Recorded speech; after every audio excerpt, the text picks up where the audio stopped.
First up, pardon me? We may move him down a couple seats. First up, I need a motion and support to approve the agenda as presented. So moved. We have a motion and support. All in favor indicate by saying aye. Aye. Aye. Those opposed, the same.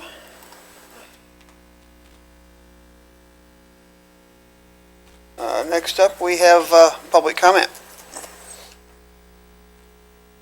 Welcome. Good morning. I'm Debbie Kelly, and I'm with the Enterprise Group of Jackson. And this morning, I'm representing the Jackson County Brownfield Redevelopment Authority, as well as the Economic Development Corporation of Jackson County. You have a memo in front of you for some term renewal recommendations this morning.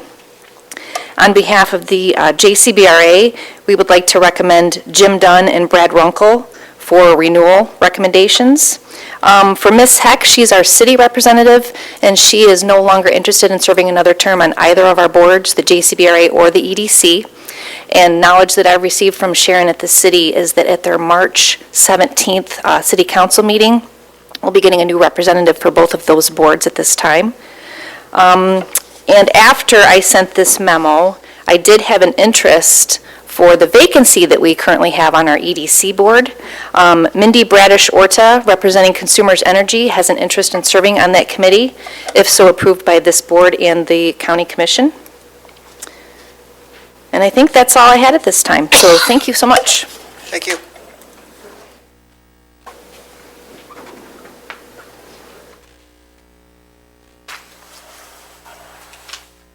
Oh, no. Any more public comment? Mr. Chairman, if I may, Yes, sir. Go ahead, Mr. Chair. I would like to speak on behalf of Jim Dunn and Brad Runkle. Both represent finite positions. Mr. Dunn is the representative on the Brownfield Redevelopment Authority countywide, but he is the township supervisor's representative, and he is asked by the Board of Supervisors to be their representative on that board. And then the Consumers Energy representative fits our needs for either a utility or a locomotive service provider, and brings definition and support to us from that position for economic development, for the Brownfield Redevelopment Authority. And that's why those two gentlemen, they're dedicated positions within the Brownfield Authority's board, and its minutes, its policy recommends people of those quality. While other people could be appointed, they need to bring that type of skill set to the Brownfield Authority. Yes, sir. Any more public comment? We'll move on to item 4. We need to approve our minutes from February 10th meeting. Unless there are any changes, I need a motion and support. We have motion and support. All in favor indicate by saying aye. Aye. Aye. Those opposed, the same. Thank you, board. Moving on to appointments. Okay, we have a few to make here, but as has been spoken by the chair, they're kind of dedicated appointments. Brownfield Redevelopment, a township representative, Jim Dunn is the current member. He has applied to be serve till March of 2023. That would be a Brownfield Redevelopment Township representative. Support. We have a motion of support. All in favor of Jim Dunn indicate by saying aye. Aye. Those opposed, the same. We will forward Jim Dunn to the full board. Next up is the city council representative, and the current member is Kelsey Heck. She is not interested in serving another term. The city will be sending us another candidate. That's their prerogative. Third up is Consumer Energy representative. Current representative is Brad Runkle. Brad Runkle has reapplied for the term through March of 2023. Any other applicants from the floor, or should we forward Brad Runkle on to the board? Have a second? We have motion support. All in favor of Brad Runkle moving up to the full board, indicate by saying aye. Aye. Those opposed, the same. Economic Development Corporation, Kelsey Heck from the city is the current member. The new term will run to March of 2026. We do not have an applicant. The city will be sending us their choice. Planning Commission, Amy Guerrero is retiring.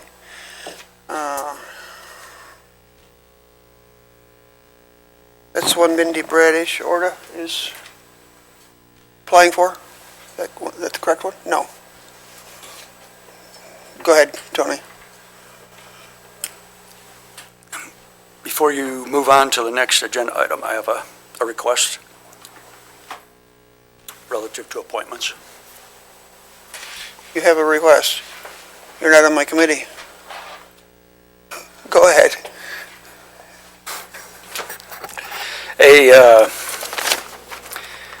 A request was made from the Assistant Director of Parks to the Region 2 Planning Commission to establish a Quality of Life Essentials Committee. I would like to be on that committee. We're not to Region 2 yet. This was part of the Region 2 Planning Commission's report at the February Region 2. We don't have them. Right? Region 2 is not up for... That's not the story I was given.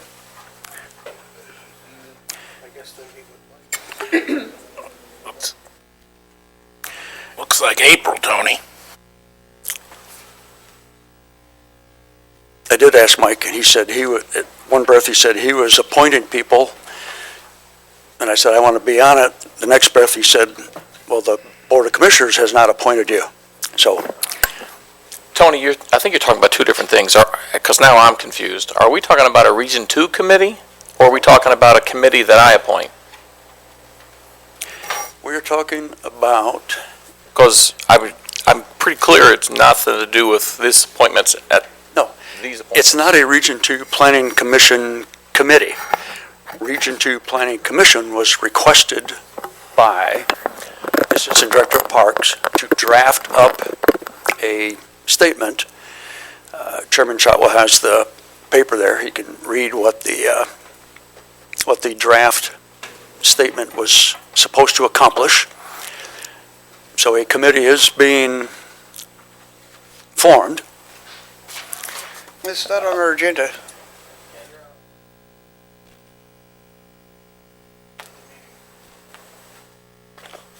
Go to the end of the meeting?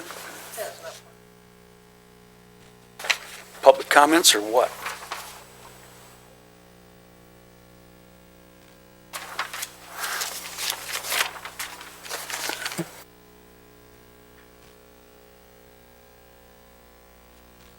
Okay, the last, we're moving forward. The last appointment was for the Planning Commission, Industrial and Economic Representative. We don't have an applicant yet. Amy Guerrero is retiring. We'll wait for next month on that. Move on to item 4C, our Conservation District Semi-Annual Report.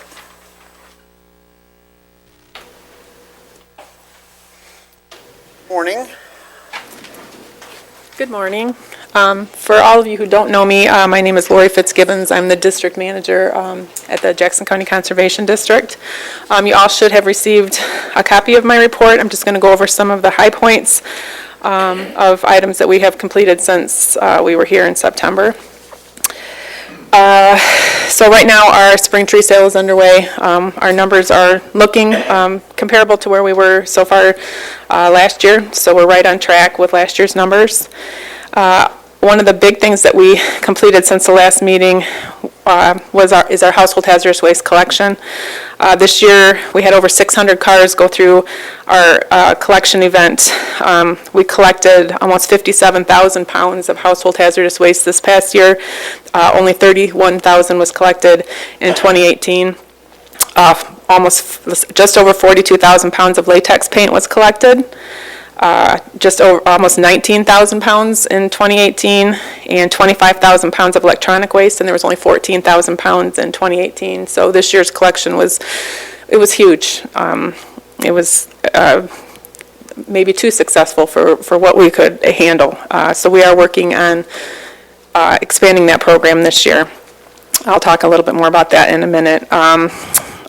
Speaking of the hazardous waste, we have also, in looking to expand that program, all 5 of our employees have attended a 24-hour HAZWOPER training. That's hazardous waste operations and emergency response.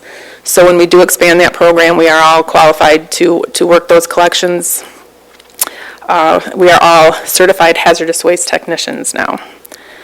We had a fall adopt-a-stream collection day in October. We had 9 volunteers collected samples at 4 different sites in Jackson County, and we had a winter stonefly hunt in February with 10 volunteers, and we monitored 4 sites, and stoneflies were found at 3 or 4 out of 4 of those sites. So those were that was a very successful collection. As far as grants this year, we have 5 grants again. Our Conservation Technical Assistance Initiative grant, or our CTI Engineer grant, was renewed for this year. She offers technical assistance to local farmers. She did 7 designs approved, which account for 18 conservation practices across 5 farms throughout the county. 11 additional designs across 5 different counties in southeast Michigan, which are in progress and expected to be completed in the first half of this year. Multiple new inventory and evaluations due in April. She works on practices including livestock pipeline systems, waste storage facilities, roof runoff management systems, stream crossings, grade stabilization structures are all some of the things that she's working on right now. Our MEEP grant, which is the Michigan Agricultural Environmental Assurance Program grant, was renewed again for this year.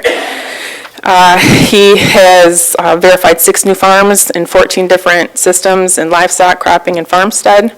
Continues to offer technical assistance to local farmers by doing assessments and verifications. And he was awarded the Jackson County Farm Bureau Ag Partner of the Year this year.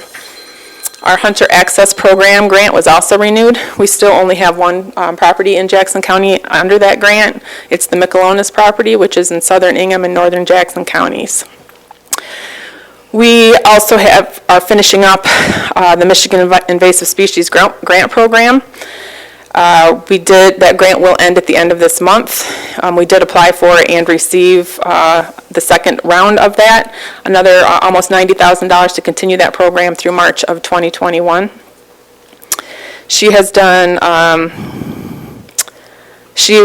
we had a mini grant program that we funded $20,000 worth of treatment activities in the Tri-County grant area, purchased treatment equipment for use by the public, including sprayers and injectors.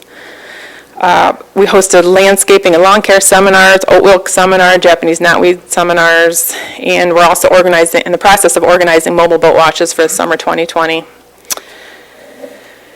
And we also received the 2020 scrap tire collection grant again for this year. We have, of the 19 townships in Jackson, 13 townships will be participating and have already scheduled the cleanups. And the county-wide collection will be available on July 18th for anybody who doesn't have their own township collection or just missed theirs. We also have we're looking for some potential grants. We're already having to look into applying for the 2022 invasive species grant program, so we're already working on that, and we're always looking for funding sources. Right now, our big funding source that we're looking for is to expand the HHW program. We're currently seeking financial support from the Jackson Community Foundation, Dawn Consumers Energy right now. As far as our recycling coordinator, this year we just hired a new person to take over that position. We've been working on monthly newsletters. We updated the Jackson County Recycling Guide for 2020. Like I said, we applied for the 2020 Scrap Tire Grant. We held a Future of Recycling Forum for Jackson County residents. We had about 30 people show up to that. That was in November. And then the hazard waste event is probably the biggest part of the recycling position right now. A big thing that I have not talked about lately, or talked about at these meetings, are what our contribution to what NRCS, which is a Natural Resource Conservation Service, what they give to this community and our part in that. With NRCS, we are kind of the face when you walk into the office, who farmers deal with first. And just a couple of the numbers, $182,786 was invested towards conservation improvements in Jackson County in 2019. Almost $500,000 was secured in 2019 for planned future conservation projects. 23,000 acres of cover crops were planted using program support, with almost 600 acres planted as disaster relief due to preventive planning. Over 50% of current program participants are historically underserved beginning farmers. Invasive species control and forest stand improvement was conducted on almost 100 acres. Wildlife and pollinator habitat plantings were established on 18.2 acres, and 45,000 linear feet of windbreak were established to reduce wind erosion and crop damage. So those are just a few of the things we work with our local NRCS district conservationist. Some of our upcoming events, Project Red is coming up in April. We currently have 1,015 students, which are 14 different schools, signed up for that. And our Earth Day celebration in the park is coming up on April 25th. We're having that at Sparks Park, our Cascades. And we have a river cleanup this year with MUCC planned. It'll be a first-year event with that new partner. And then the scrap tire collections, learning fair, Jackson County Fair, Arbor Day, those are all just some of our summer projects that are coming up. And then our household hazardous waste, we are trying to plan, instead of one major collection, having several smaller collections. We're working with the DOT, and Christopher Bolt is helping us big time on that one. We are looking into having maybe two to four collections a month from May to September at the DOT site. So we don't have that major influx of 600 cars at once. We're going to do appointments and be able to service the community throughout the summer. So that's the big thing that we're working on right now. Any questions?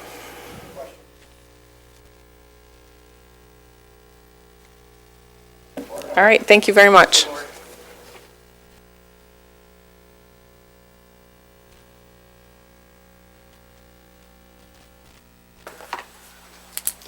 Good morning and happy March. So I had emailed this quite lengthy report out February 26th, so you've had 12 days to digest it. I'm not going to go through it piece by piece, detail by detail, but as I've done in previous annual reports, because I think it has the most significant impact on our community, I'll highlight the foreclosure for non-payment of property taxes. I'll scroll down to get to that page so we have a point of reference to talk about that. And then I want to update what's happened January, February, and bring us to date for 2020. So you can see here this nice graph, visual representation, talking about the entire foreclosure history since Public Act 123 of 1999. And you can see we started out at about, I think, 150 parcels there in 2002, and then it goes forward to 2019. You can see the significant years where we were going through and experiencing the economic recession that was indicative of higher numbers of foreclosure. And then, thankfully, we have now seen a downward trend. We did have a small uptick in 2019 in our total numbers of foreclosure, but, and this is a big but caveat, the numbers that we had total, 142, is inclusive of 40 vacant lots in site condo sites in Lake Columbia. Columbia Township area. So if we had not had that failed site development, condo development, the numbers would have been 40 less. So I want to show that was kind of an outlier for our foreclosure numbers last year. Then I put together a breakdown. There's a lot of information in this lower graph. Hopefully it makes it a little bit easier to kind of identify the trending numbers. You can see the first brackets are indicative of city parcels only that we foreclosed on, then it goes to townships, and then the county totals. As you can see, it's about half and half. City parcels total is about half of our total numbers, foreclosure, and then the townships are the other half. And that trend has been there since we've started foreclosing. The good news is that for 2019, we had 33 improved parcels, and that is, when we use the word improved, houses, structures, garages, could be a vacant building as well, but improved just means that there's a structure on the property, and 20 vacant lots, and that number is the lowest number that we've had since 2012. So that is a positive, I think, statement for our foreclosure totals for last year. Then, this map is helpful if you're curious about what your jurisdictions, where we had foreclosures that were impacting the townships, and you can take that information back to your townships and report out that if you're interested. I'm not going to delve any further into any of these other pages or topics unless there's questions. With regard to that, you've had time to look at it, and I haven't been contacted by anyone, so I'll move on then forward to January 2020. All right. So, January 15th, 2020, we had our show cause hearing that we have every January. And at that time, taxpayers that are experiencing difficulties and are concerned about being able to pay their 2017 property taxes come speak to us. And at that hearing, we granted 45 extensions. The law is pretty clear on what the county treasurer's authority is at those hearings. I only have the capacity to grant an extension, which is just time to pay. We grant extensions for 1 year. Penalties and interest and still continues to accrue. The law is clear on that. I don't have any authority to make those taxes or those penalties and interest decrease or go away. So it's just time, additional time for them to pay. The foreclosure hearing, the judicial foreclosure hearing that's held in February was held February 19th, 2020, and at that time, Judge Wilson, who presided over that hearing, granted an additional 107 extensions. So what's relevant here is there were 154 parcels that were granted extensions, time to pay, which protects them from going through foreclosure March 31st. So that's the relevant number there. And that's been kind of the trend, right around 100, between 125, 150 parcels each January and February, as we're closing in on that foreclosure date, March 31st. We've been granting that many extensions. So that's not an abnormally high number as compared to where we've been in years past, but just to let you know, we are working with the people who are experiencing difficulties and allowing them time to get things together in order to pay those debts that are due and owing to the county. You have a question? Karen, how many of those are, I guess maybe a better way to phrase it is, do you grant those same people extensions the following year too, or is it just a 1 year, one time only? That's an excellent question.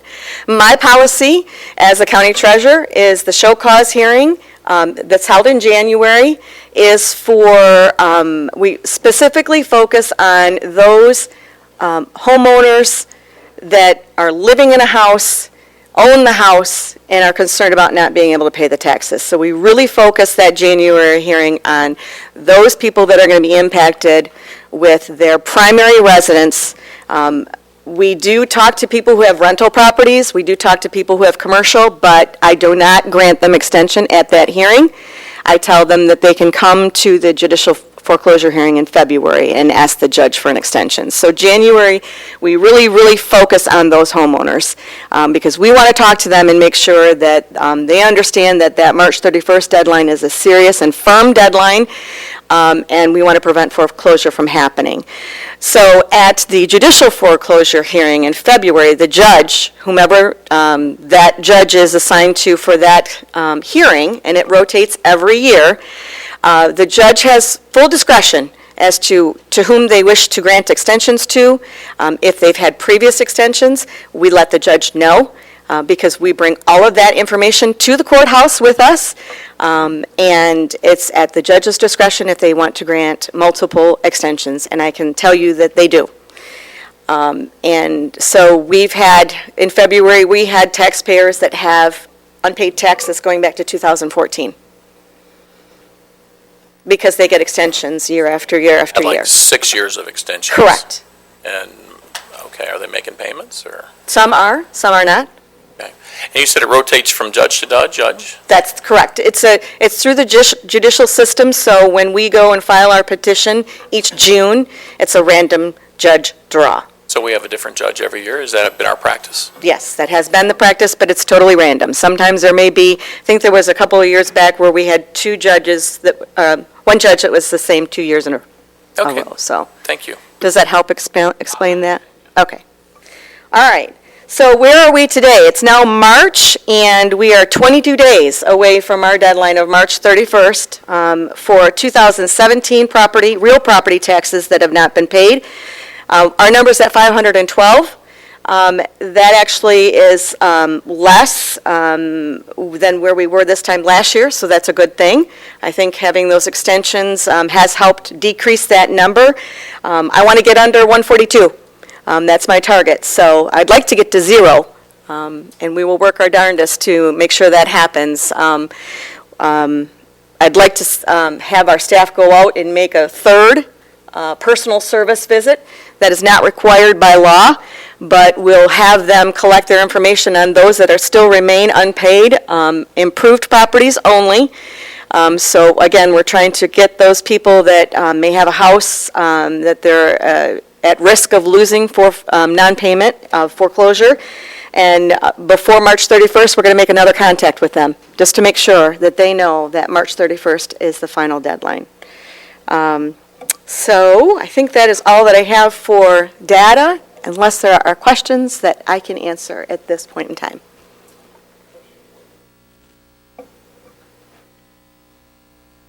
Good morning. Good morning. How you doing? Great, how are you? Good. I just have two really quick questions Sure. that you can follow up whenever you get a chance. I'm curious if you can share with me the list of properties in the city that are being foreclosed this year or at risk of being foreclosed this year. And then my second question would be, do you have a more clarified plan for land bank this year? Because it's been almost a year now, and I know it's going into another crazy time of year for you. I just was curious if you could update us on where we are with the land bank, and if there's anything that I can do to help push the activity of the land bank to a more important place. So I will get you the list of properties, city parcels only, Daniel? Okay. With regard to those that are in danger of 2017 foreclosure, I can email that to you. We'll get it run when I get back. And in reference to the land bank, you are correct. We are very focused on foreclosure. And will be until obviously the deadline and a couple weeks after, because I go out into the property and visit each of those properties that have a house or a structure on them, because I want to make contact with those people. I think it's important for me to realize the impact that foreclosure has on our community and the people in our community. And I can also explain to them and talk to them what their workout plan is.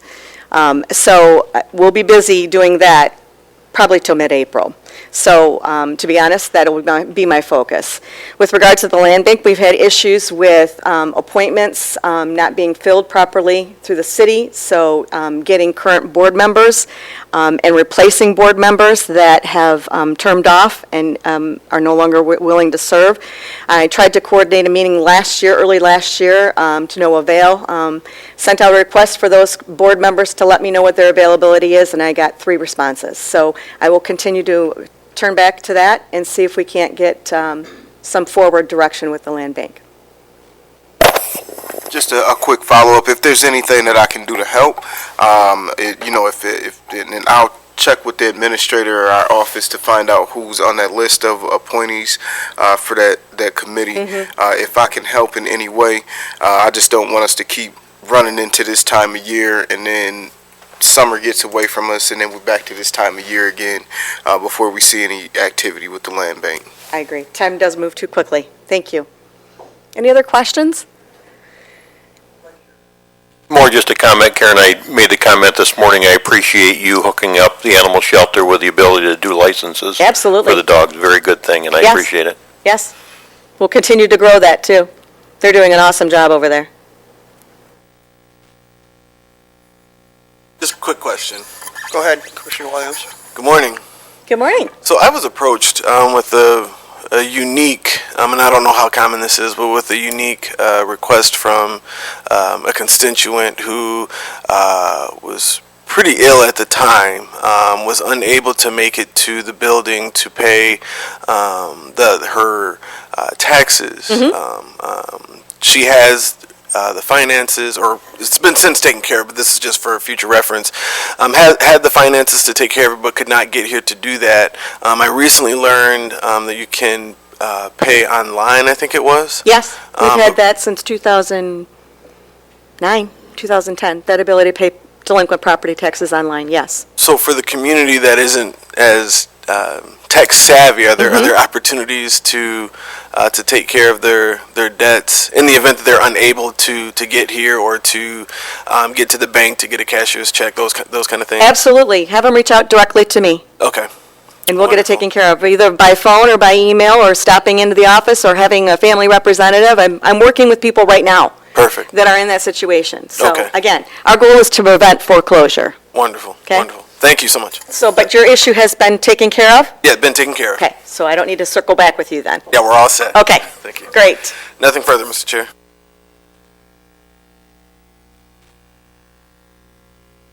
Thank you.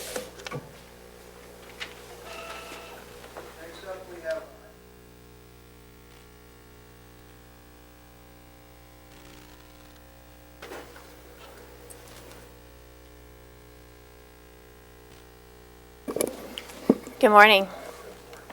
So yes, we do have a capital carryover request for these were projects that were not finished in 2019. They're being requested to be carried over to 2020. It's something that we do every year, but we need board approval for that. Are there any questions?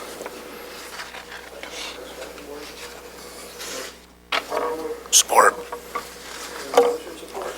All in favor indicate by saying aye. Aye. Opposed, the same. Sent to the full board.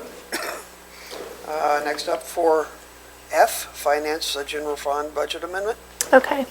Yes, this budget amendment is regarding, when we originally prepared our 2020 budget, we were going to have delinquent tax fund the increase of our annual required contribution to our DB plan. It was $767,000. We have since kind of reevaluated where we're at with delinquent tax with their cash balance. So we are, as of right now, we're requesting a budget amendment to go ahead and move that back to the general fund. And in addition to that, we're also requesting the payment on the bond for SRI. That's been being paid out of delinquent tax in the past few years because of the lawsuit.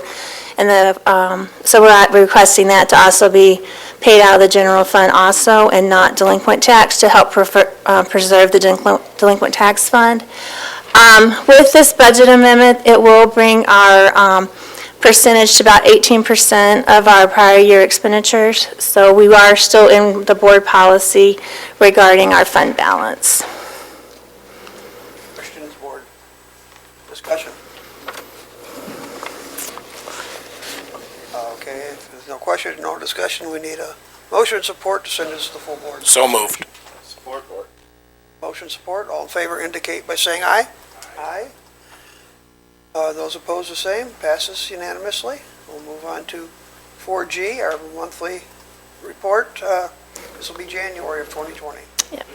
So regarding our January 2020 financial statements, as you can see, our expenditure percent is above our benchmark, but if, that's explained on page 3, if you want to take a look at that.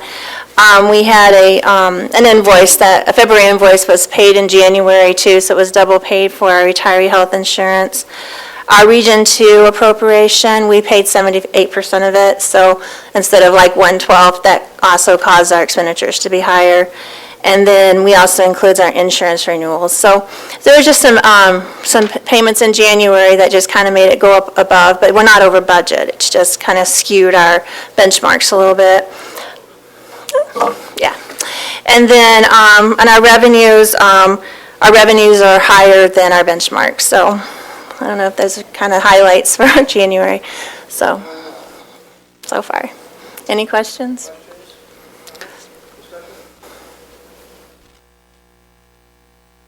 You're welcome.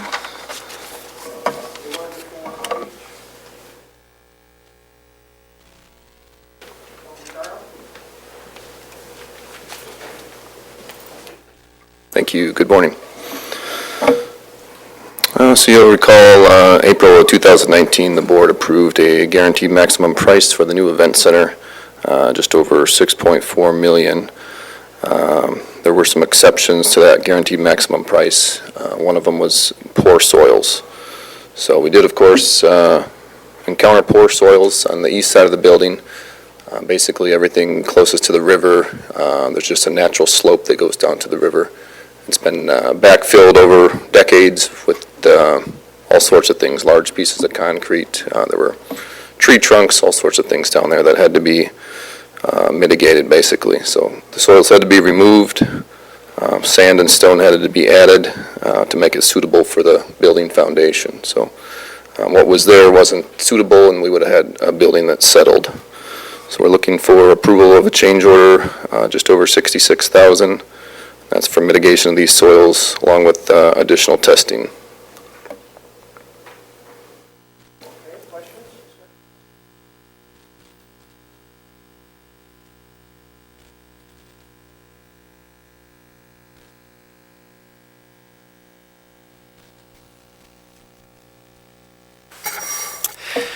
I printed out the design build amendment that was drafted in March 2019.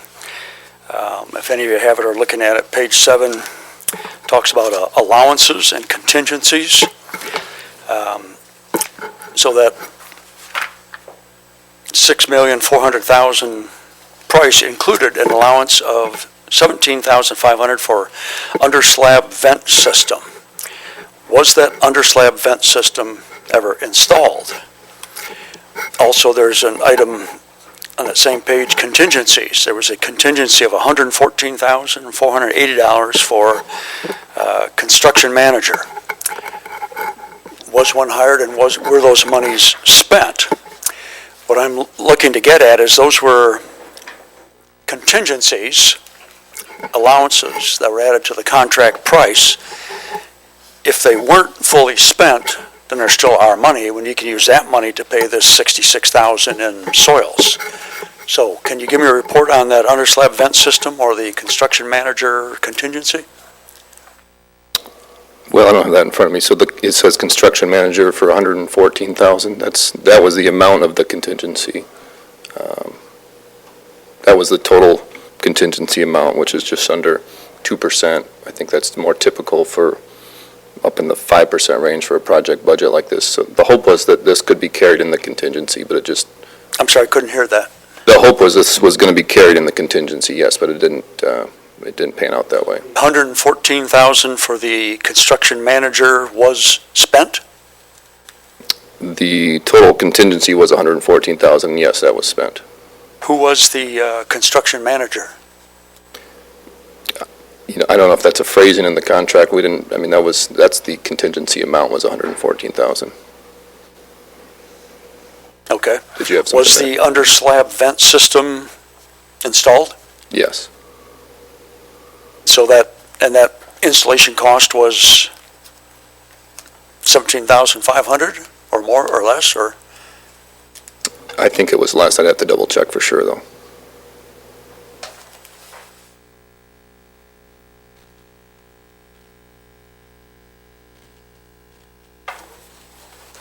Go ahead, Chris. Thank you. The contingency amount, as Kyle alluded to, was less than industry standard of 5%. So as a result, we held on to this soils change order, is my understanding, and I'm coming in late to the game, I was reviewing everything with Kyle.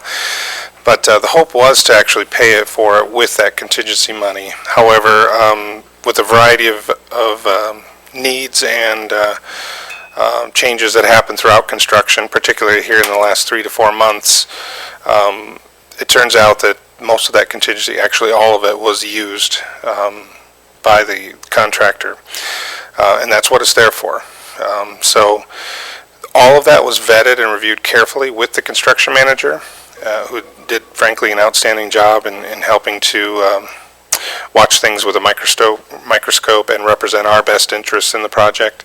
We had a series of meetings to go through things, and then it even included some discussions with high-ups at Rockford, the contractor. So I could only propose that if you want to go through details, we could do that offline, but we felt the need to bring this change order to you at this time, now that we know that the contingency is no longer available. Okay, I understand that, and I understand contingencies. Before we get to the board meeting, can you show me the documentation on those contingencies then? We sure can, yes. And we'll provide that to the whole board. Kyle, did the Parks Board approve this to go to the full board? Yes, yep. Thank you. Discussion board, are we ready? Corey, you have a question? Yeah, I mean, I got the brief definition, but could you give me specifics on what is actually going to be done for the $66,725, other than what's blanket definition there? Yeah, basically it was removing 8 to 10 feet of soil in certain spots as the grade sloped to the riverbanks there. There was just a lot of soils that needed to be removed and replaced. Some of it needed to be tested, and all of that costs money, basically. Okay, thanks. And it may be a mute point at this point, but I'm just curious because this sounds like work that's already been done, correct? Yes. I guess I'm just curious why this request didn't come before us before the work got done. Is there a reason why it didn't come at the same time as the additional 422, 423 that we approved? Well, the hope was that it would be carried in the contingency, so you're right, it was last April, it was before the building foundations went in.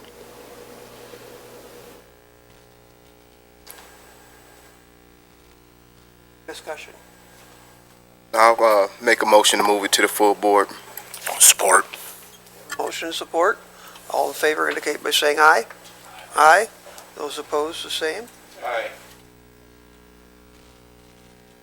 We vote no? Okay, the motion passes. Go to the full board. Yes, sir, go ahead. I'm just curious, Kyle, if there's any additional unexpected expenses on the building that we may need to be forewarned about at this time. No. You satisfied? Okay. Okay, we'll move on to another parks issue. Park resolution for support of the Iron Bell Mike Levine Lakeland Trail Extension Development Project. Yes, so this is for a resolution of support for a DNR trust fund grant application. So this is basically another step in funding this project that the county's been involved in since 2016, 2017 is when we started with the feasibility study. And then basically it was to examine different routes to connect together some planned and existing trails that are currently in the county. So there's a missing gap from Cooper and Parnell, where the DNR has plans to build a trail to the east up to Hawkins Road and beyond to Stockbridge, and then down to Monroe Street, where the city's trail currently ends, which of course connects to the Falling Waters Trail to the west. So that gap is about 2.8 miles. A route was determined from that feasibility study in 2017. The board previously considered this in February of 2019 when we hired Mannix Smith Group to do the design work on this trail section. So the design is almost nearly complete. That put us in a position to apply for a TAP grant, Transportation Alternatives Program grant through MDOT last June. That's the major piece of funding for this project. This trust fund grant here is just another piece of that funding pie, basically.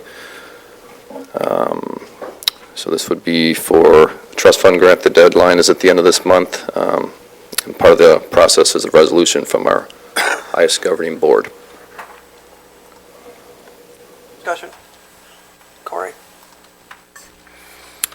Am I reading this correctly underneath financial, that our obligation would be approximately $567,000 of that through the 30% match, or am I interpreting that wrong? So the total project cost is just about $3.7 million.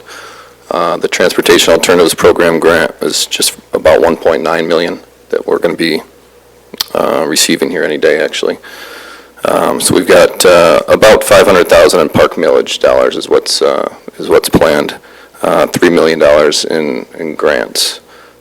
So this is something that we talked about throughout the park millage process was trails in some of the materials that we committed to $2 to $3 million in millage funds for trails. So this fits into that.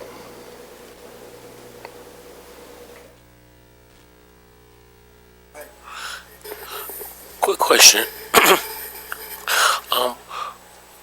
Who is responsible for the maintenance of the trails, the plowing in the winter and so on? Is it the townships or the county?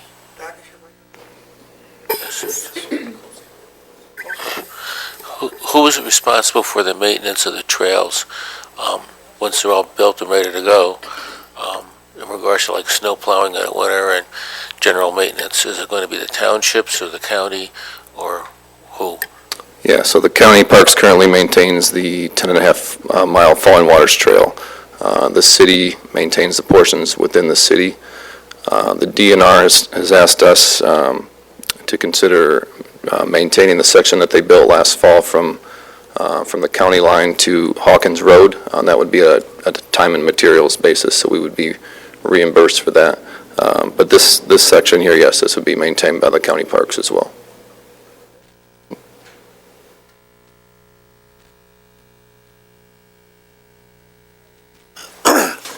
And it appears these trails cost more per mile than a road. Is that true? Well, there are two bridges on this section, so that does drive up the cost. I mean, I guess it depends on the trail or the road in certain cases. Oh, okay. Have a motion or support?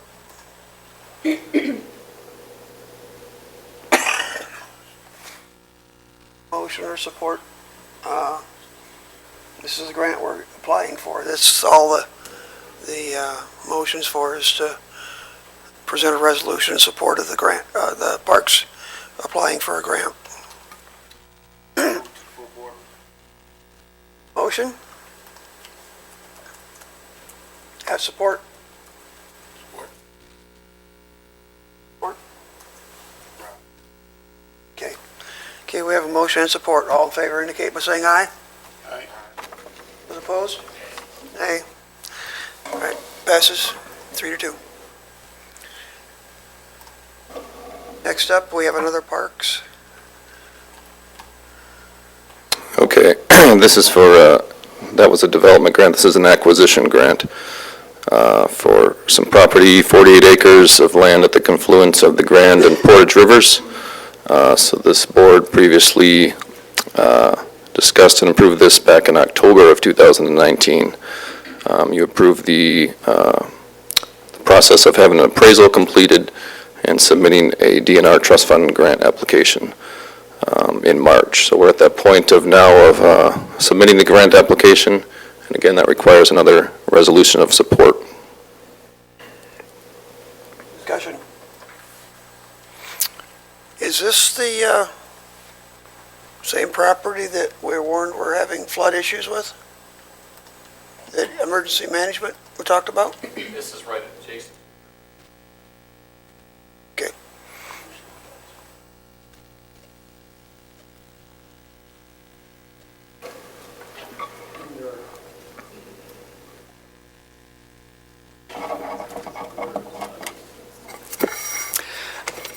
Sarah. And your recommendation to the committee under item 2, current situation, states the October 29, Jackson County Board of Commissioners gave approval to secure an opinion of purchase agreement, an option to purchase agreement on 48 acres, and to complete 2 independent appraisals on the property, complete a land use plan for the development. Were those 2 independent appraisals performed? Do we have prices for that land from the appraisers? Yeah, so I think we asked for 2. We thought that was the requirement of the grant, but it actually only needed 1 appraisal. And yes, it came back $190,000. Okay. Have you completed a land use plan for development of the park? Not entirely completed, but in progress. We had 2 public hearings as part of this process. One 10 days or so ago at Blackman Township, and then one as part of the park board meeting last week. So they haven't been completed basically because we wanted to include anything that came out of the public comment, public hearings. Okay, thank you. Yeah.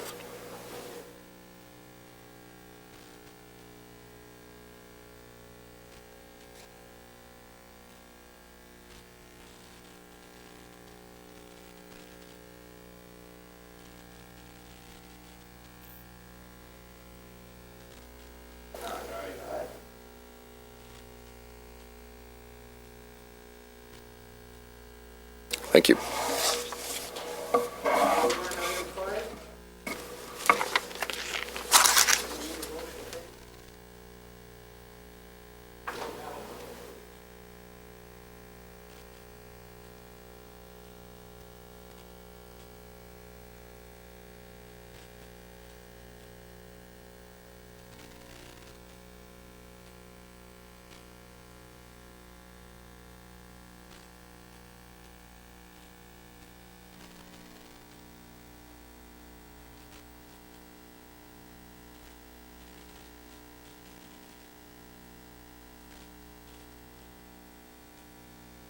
Indian population is much more creative at creating a trail than we are.